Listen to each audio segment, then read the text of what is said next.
This video was brought to you by Dollar Shave Club. Get top quality razors delivered to your door starting at just $1 a month. Link below in the description. Skip it up and that up. Okay, so just to let you know, I forgot to do it today like an idiot, but starting tomorrow I'm going to include in the video what game I'm playing again and for what platform I'm playing it for. This is Wolfenstein: The New Order. This is the PC version.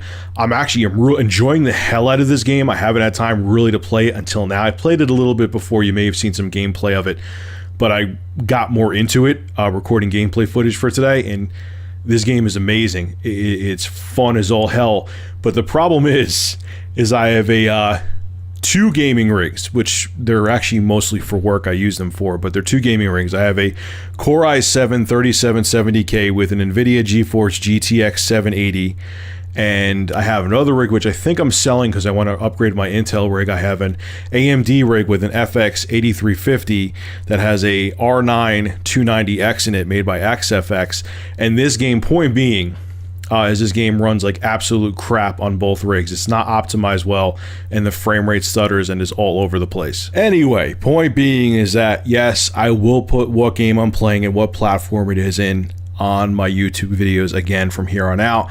I got rid of it for a while because people would just ask me anyway and not pay attention to it, but I guess a lot of you did.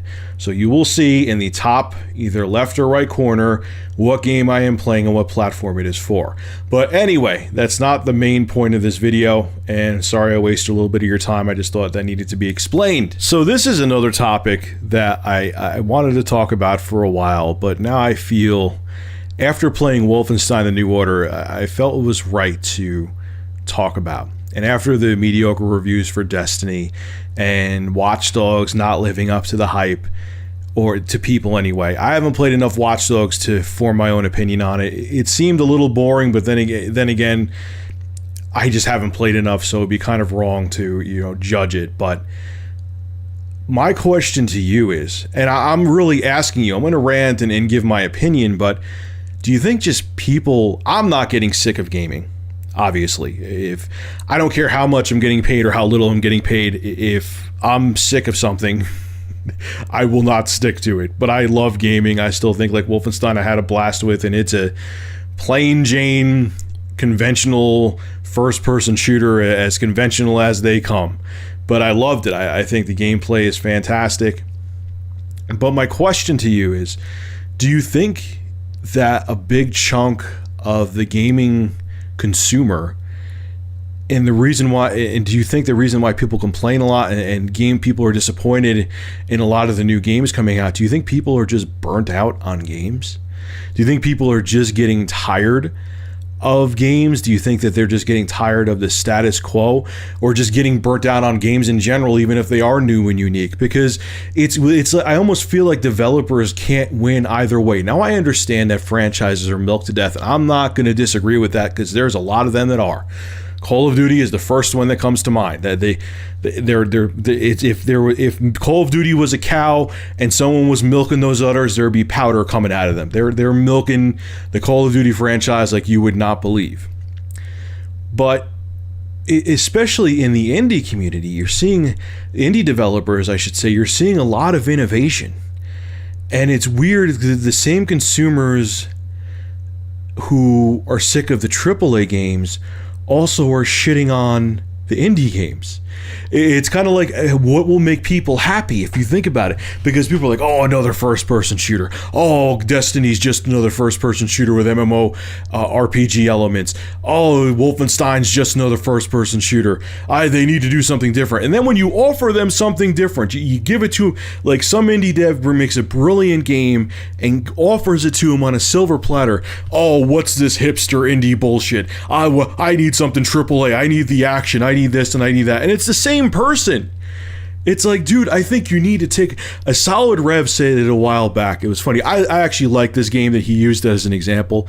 He used Goat Simulator, and he goes to me, look, if you need to play a game and pretend to be a goat in the game, I think you just might be getting tired of gaming. And I kind of laughed at him, and I'm like, oh man, you need to chill a little bit. But at the same time, he has a point. Now, I actually truly do enjoy Goat Simulator, so I don't agree with him on that game.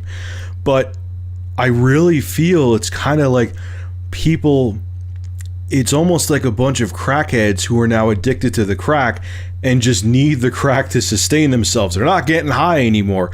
Like, I think the pinnacle of gaming in recent years, there's been other high points too, was kind of like with the original Modern Warfare. I think there was such a euphoria in the gaming industry. Like, everything that came out, people were just like gulping down, man. Like the original Call of Duty, like I said, the original Modern Warfare, I mean to say, people were just eating up. Then there would be all these other different first-person shooters and other games coming out, and everything was just flying off the shelves.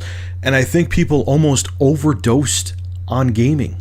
I really can't think of, I'm not trying to compare gaming to a drug, because I don't really think gaming is a drug. I know there's some studies out there and people say, oh, people get addicted to it, which, yeah, I mean, there's people who play World of Warcraft who have let their kids starve to death so they could keep playing the game. But now I see the industry went from being very positive, like in 2007 to 2008, to becoming very negative, and you see a lot of disgruntled people.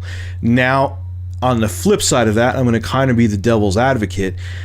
Franchises are being way more milked. I mean, franchises have been milked since gaming has started.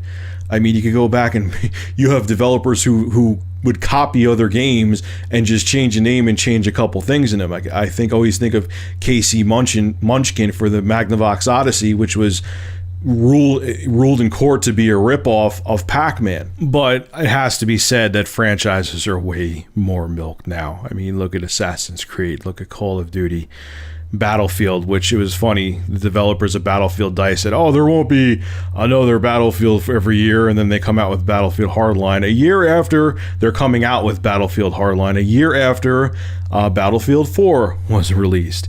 So yeah, games are and franchises are being milked more than ever, but then I scratch my head, because there is this whole indie scene that is offering alternatives and fresh ideas that are different than the AAA titles, and the people that are complaining about the AAA titles don't want to deal with the indie titles. They think, oh, these hipster quote unquote fags making these games, and I don't like them. I want something with a bigger budget that's more impressive. And it's like, dude, what do you want?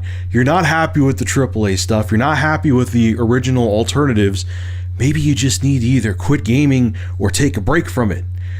I just see a lot more and I'm not talking about the holy drama thing. I'm just talking about people, the consumer, whether it be on YouTube or in real life, just complaining more and more unsatisfied and not as happy. And I really think there's some people out there, man, hey, if you're unhappy with the AAA games and the indie games, maybe you just need to take a step back and do something else besides gaming, because maybe you're just sick of it for a while. It happens. It's okay. So what's your take on it? Yes, I do read comments. I don't have time to reply to a lot of comments, but I do read them. Do you think that people are just burnt out on gaming and just maybe need to take a break? Or do you think it's because the industry just milks too many franchises? I mean, I understand they do, but when you give the same people who were burnt out on the milked franchises a fresh alternative, they don't want those either. So what do you think? Do you think people are just burnt out, or do you think it's because the industry is not innovating enough? Leave your thoughts in the comment section below. All right, folks, this is Rich of Review Tech USA. Make sure to rate, comment, favorite, and subscribe. And as always, thank you for supporting my channel. Have a good one.